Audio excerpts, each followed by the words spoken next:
ওষুধের ঘরে আমার কি একটা অ্যাসিড পোকা চড়ে গেছে বলছে ডাক্তাররা। তো এই জন্য গলাটার অবস্থা দেখেছো।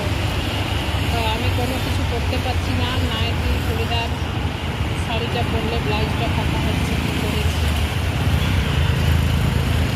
এটার জন্য রাত্রে ঘুমাতে পারছি না, ব্যথা আছে।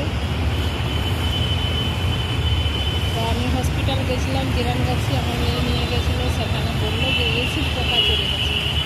জানি না কীভাবে হলো, পোকাটা দেখতেও পাইনি, হঠাৎ দেখছি কেন